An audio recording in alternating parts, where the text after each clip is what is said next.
उठाए गए, बड़े कड़े कदम उठाए गए।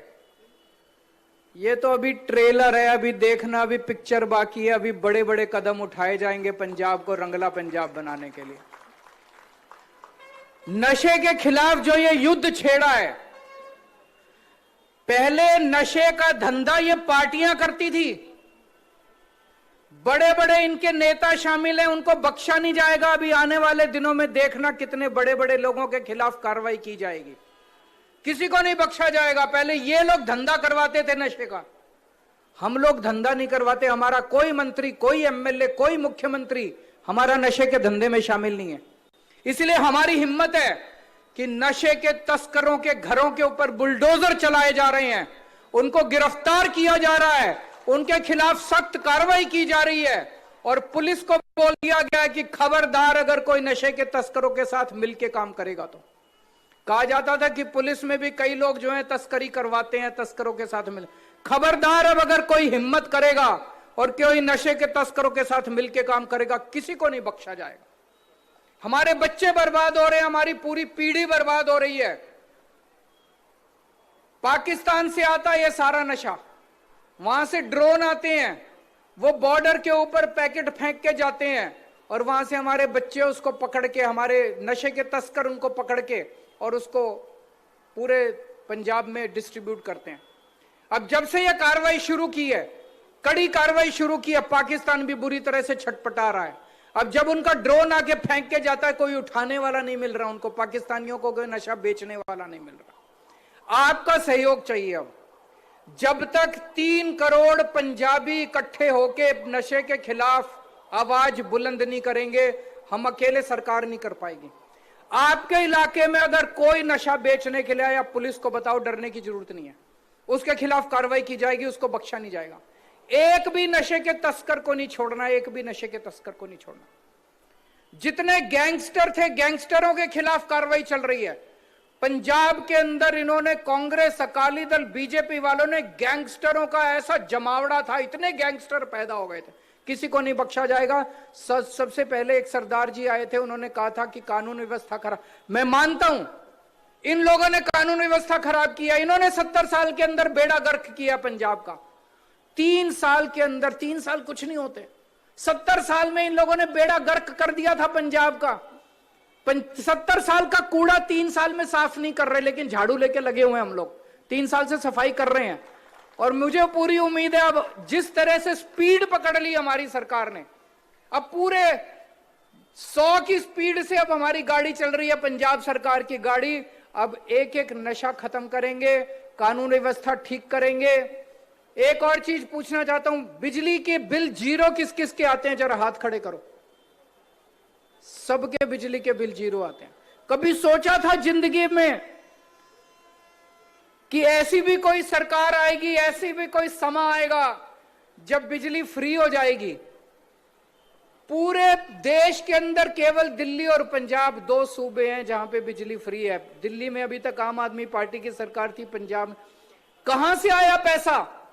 ये लोग कहते थे खजाना खाली है, खजाना खाली है, खजाना खाली है। हमने तो नहीं कहा कभी खजाना खाली है, हमारे पास तो खजाना ही खजाना है, आपके लिए इस्तेमाल कर रहे हैं, आपके लिए स्कूल बनवा रहे हैं।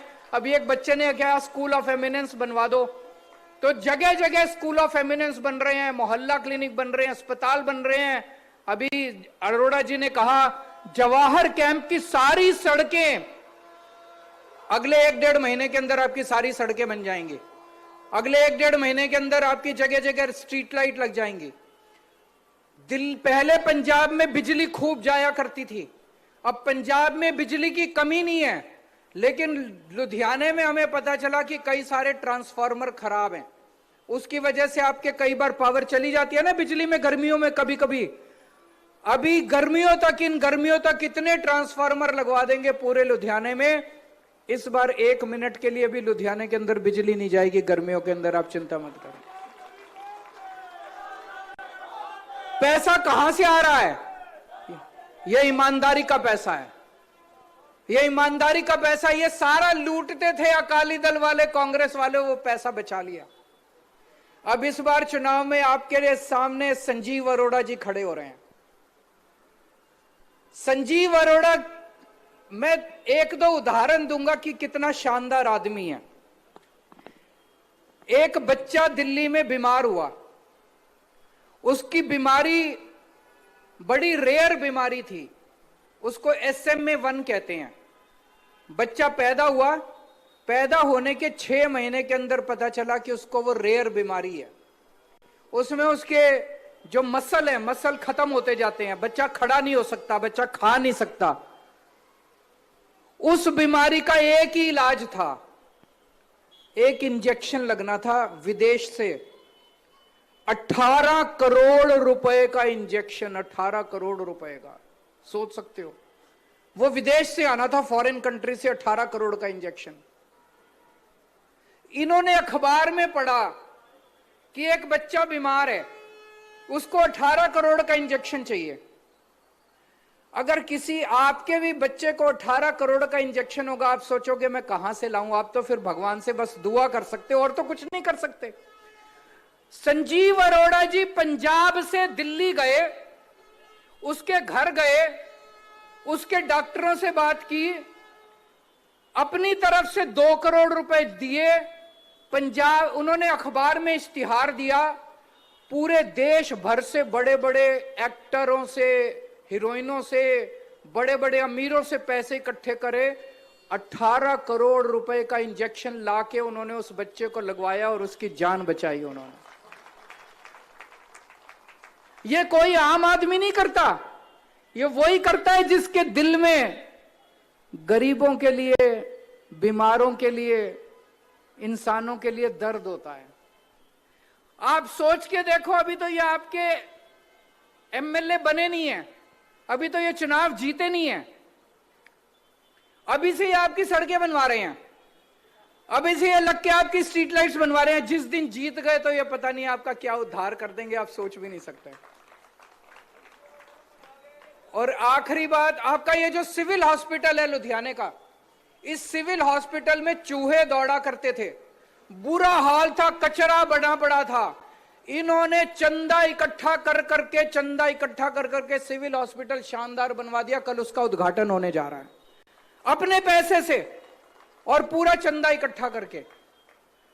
अब आप लोगों से यही निवेदन है, अब चुनाव होने जा रहा है, आम आदमी पार्टी की सरकार है, आम आदमी पार्टी का MLA बनेगा, तो सारे अफसरों को, जैसे आज सारे अफसर यहां मौजूद हैं, municipal commissioner, police commissioner, DC, सारे आए हुए हैं,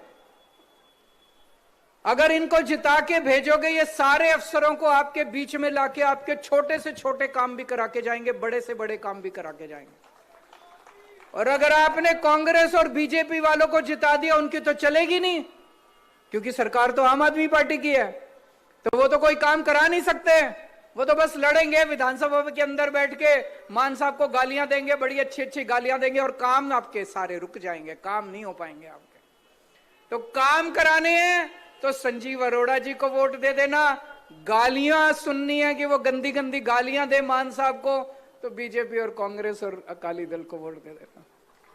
बोले सो निहाल। बहुत बहुत धन्यवाद अरविंद केजरीवाल जी का कि इन्हें अनमोले विचार सारिਆਂ ਨਾਲ ਸਾਂਝੇ ਕੀਤੇ। सो हुण सन्मान की जिहड़ी रस्म है वो पूरी की जा रही है। मेरी बेनती है